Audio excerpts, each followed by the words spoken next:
All right, now to discuss this issue further with us right now, we have a special guest in the studio with us live here from Azerbaijan, Mr. Ahmad Shahidov, political analyst. Mr. Shahidov, pleasure to finally have you here in the studio with us to discuss some very critical issues. Pleasure to be meeting you in person for the first time. To begin right now, as you are aware of the situation that is ongoing, talks have been held today in the Ukrainian and with the Ukrainian and Russian delegations. What's your analysis regarding these discussions happening right now? Yes, thank you. Thank you for inviting me to your studio.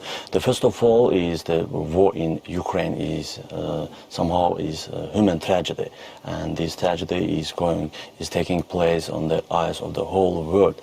And there are political, economic, and human reasons for this crisis. And first of all, as a human rights defender, I want to underline the humanitarian reasons for this war. There are children who are killed and are targeted, the women, the elderly are targeted, and the people of Ukraine are in the subways and shelters.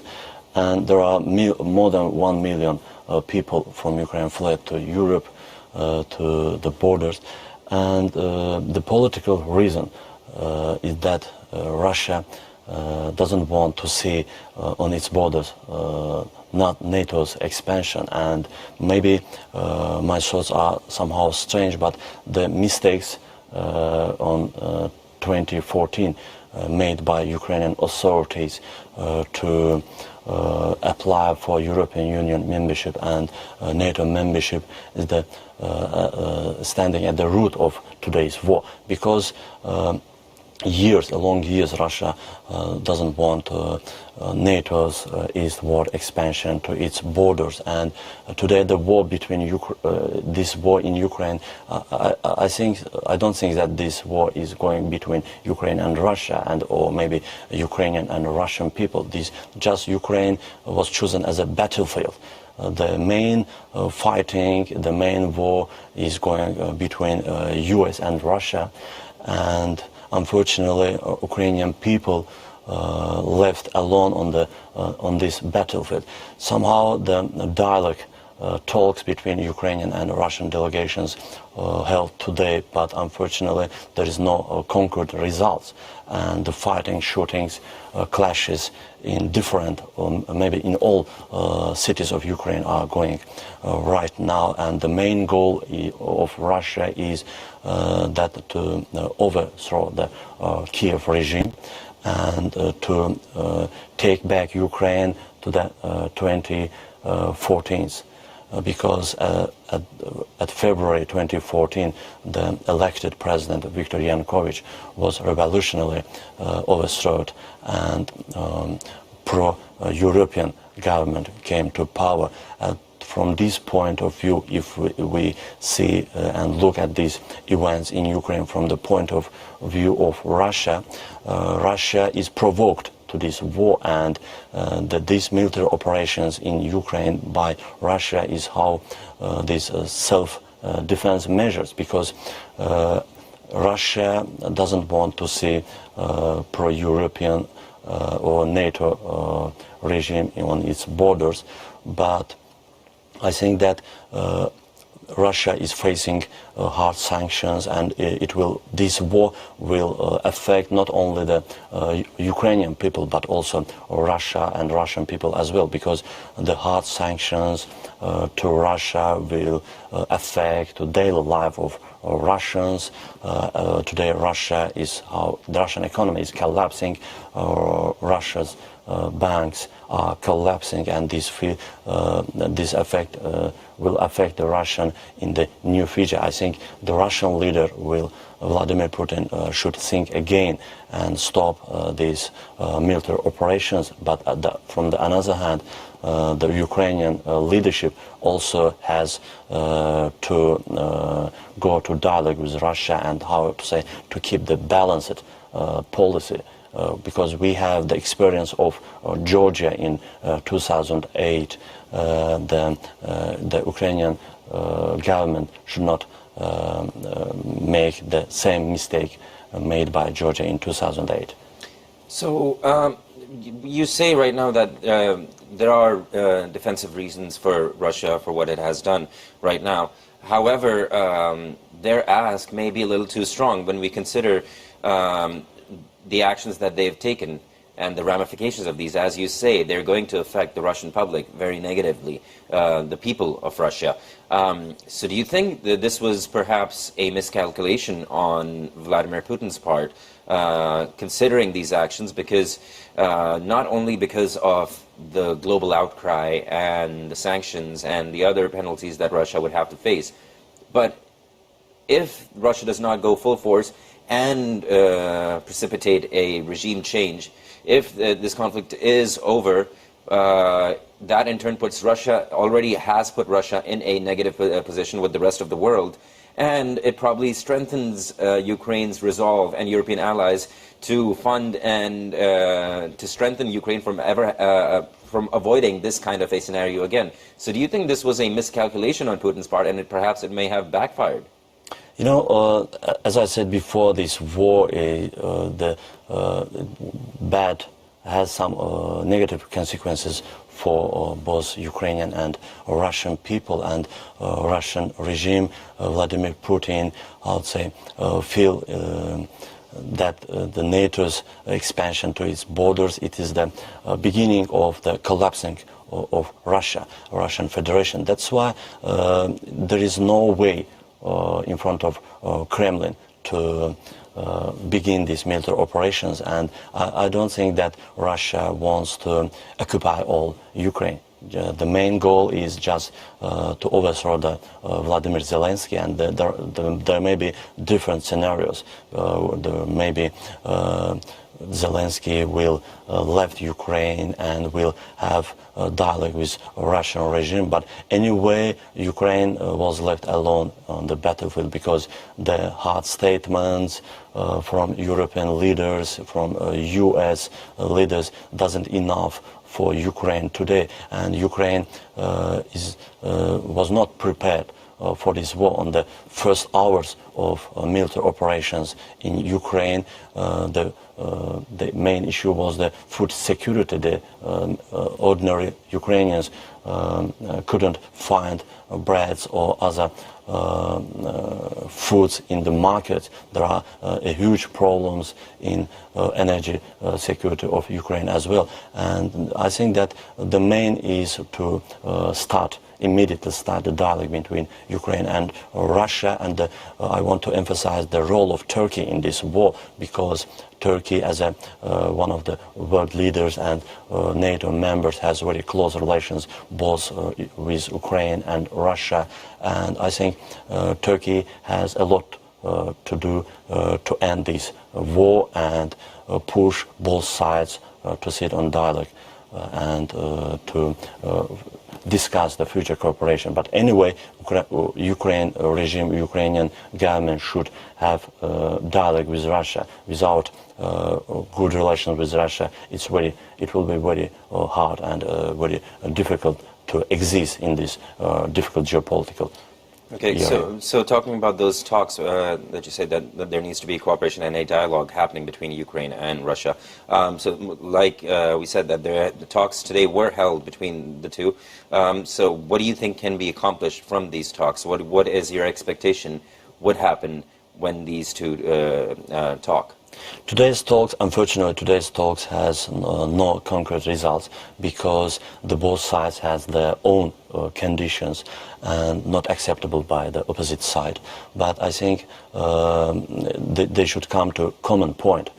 First of all, to stop these military operations, and the Russian army, Russian troops should withdraw from Ukrainian territory, and maybe Vladimir Zelensky also will edit in their future foreign policy, but we don't observe this yet, because today Vladimir Zelensky signed application for joining the European Union that will lead to more hard military operations by Russia, and but today's situation say that it is it's impossible for Ukraine to join the European Union, because in the case of war with Russia, European Union will not join Ukraine to its allies. Okay, so now the Western media has been saying that Putin has not been successful in this war, and the war is costing almost 15 billion pounds a day, and a lot of damage has, of course, been done to the Russian troops. So, what is the actual cost of this war for the Kremlin? You know, today this war, from this war suffer both Ukraine and Russia. But if we look who benefits from this war, of course, U.S., because U.S. has a long-awaited dreams to weaken Russia, to push hard sanctions over Russia, and Ukraine was chosen as a battlefield, and military operations by Russia was the impetus for starting these hard sanctions to isolate Russia from all world and mobilize all world against Russia. Today, Russia, I would say, isolated in political, in economic arena, and that is why Russia is looking for new partners to, how to say, to minimize these sanctions. But anyway, I think these sanctions in political, in economic field will affect Russia hardly, and Russia will feel in these sanctions in near future. So I think it's somehow very difficult to analyze this situation, but there are concrete countries such as US that benefits from this war. But anyway, Ukraine and Russia are lost already, no matter who will win in this military operation in this war, but Russia is also lost, I think. What do you think Russia can do to offset the effect of these sanctions? You said there are some countries that could be allied with Russia because the cost of these sanctions is really going to hurt Russia. Are there any avenues, any roads Russia can take to somewhat offset the effect of these sanctions? Russia is already taking some steps, because a lot of countries in the world are against Russia's invasion into Ukraine, but Russia also has some allies inside the collective security treaty organization. Also, as you know, before the starting military operations in Ukraine, President of Azerbaijan, Mr. Aliyev, visited Moscow, and it was signed Moscow Declaration about the between Russia and Azerbaijan, and this declaration openly stated that in the case of invasion against Russia or Azerbaijan, these two countries will help each other. I think that by this declaration, by this agreement, Russia wish to minimize the consequences of these hard sanctions, and Azerbaijan, I would say, will support in this process. One thing that is key to note here is the positive kind of part that Turkey has been playing in trying to mediate this conflict and trying to bridge both sides together in order to end this conflict. So we have seen President Erdogan take an active role in trying to stop this conflict from going any further. And we have seen that President Zelensky of Ukraine has been very thankful to him, but he's also been very thankful to President Ilham Aliyev. There was a statement where he said that Azerbaijan is providing oil to Ukraine. And some food and medicine as well. What can you tell us about that? Yes, I think the only countries are Turkey and Azerbaijan that are trying to start dialogue between Ukraine and Russia, and the most effective candidates for these dialogue negotiations. And from first hours, Azerbaijan provided some oil, petrol to Ukraine, and also foods and medicines. And Azerbaijan, the country which suffered from the problem of territorial integrity. In general, we support the territorial integrity of Ukraine, but there was a rally in the capital of Baku supporting Ukrainian territorial integrity. But anyway, the most important is not to support to Russia or Ukraine. The most important is to end this war as soon as possible with what is doing Turkey and Azerbaijan. But main responsibility lies on Turkey today, because Turkey is a huge country, a NATO member, and has very close relations with both Ukraine and Russia. I think that also Zelensky said that we can meet with Russian delegation in Istanbul or in Baku, not in Minsk, because Belarus is also the part of this invasion, and some Russian troops are entering to Ukraine from Belarus territory. That's why the most common place where the Russian and Ukrainian delegation can meet is Istanbul in Baku, but I think Russia will choose Baku because we have experience where when the NATO's and Russian delegations met, especially in Baku. So I think that in near future these clashes will stop, and the leaders of Ukraine and the leaders of Russia will start the dialogue, and because the war is tragedy not only for Ukraine and Russia, all humanity, and both nations will feel these consequences of this war in near future.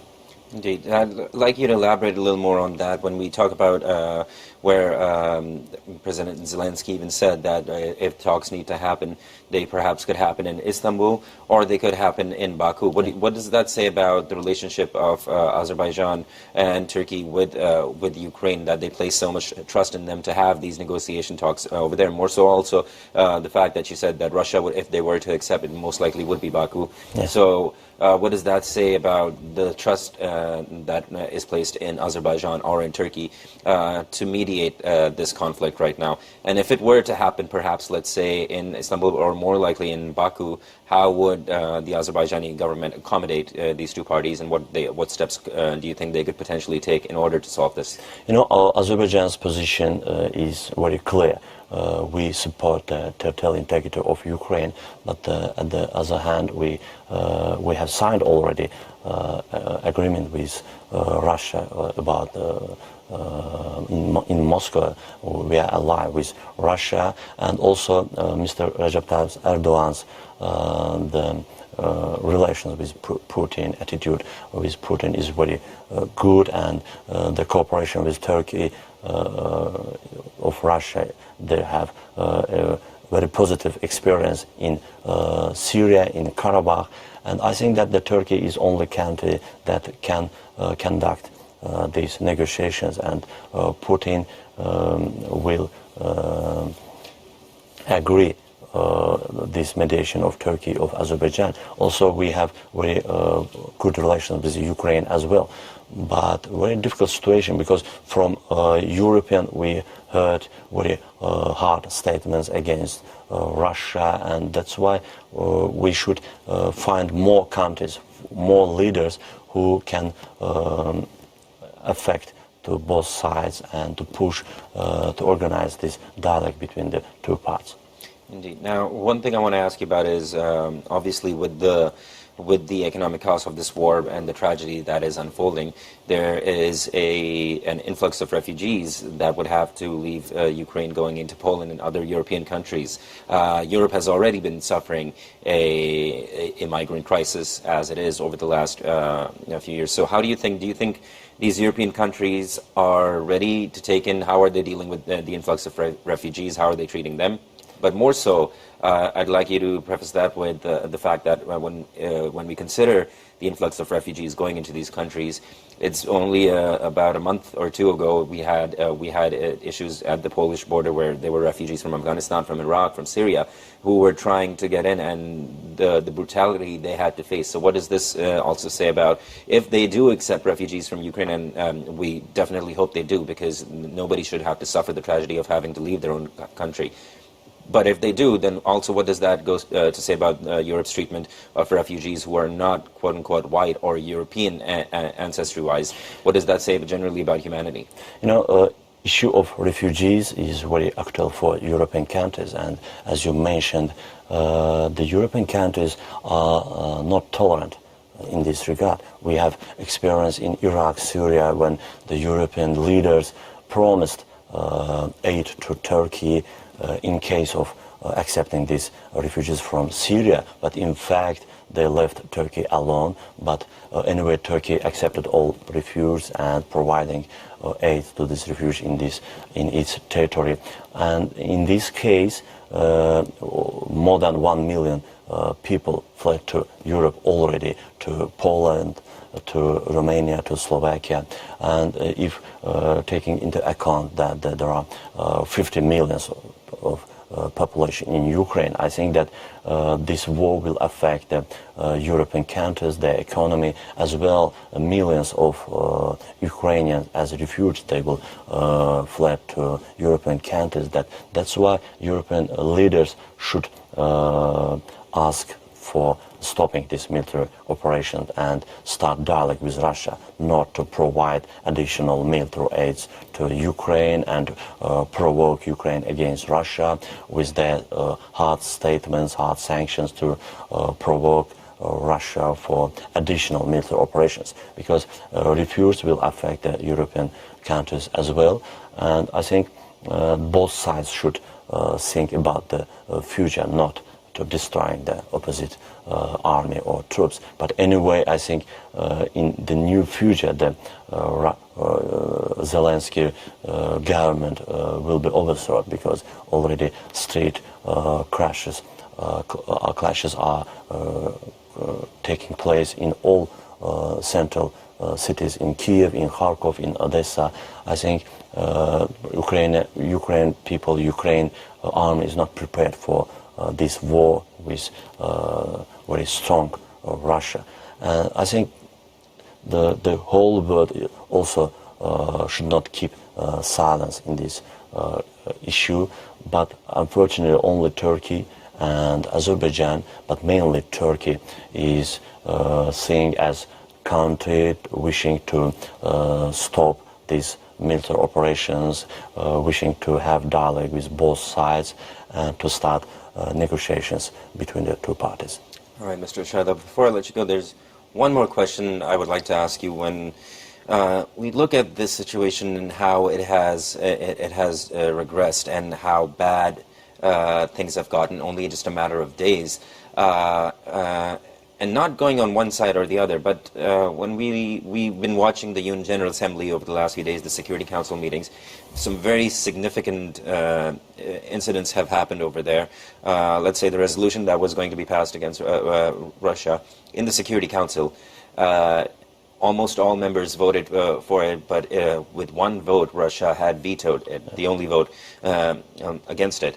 What does that go to show you about the ineffectiveness of the United Nations right now? Does the United Nations need reform, perhaps, or does it need to be disbanded and a new organization needs to come to place? Because this was exactly almost the same situation prior to World War II, when the League of Nations was established, and it seemed to be ineffective, and it was disbanded, and the United Nations came in.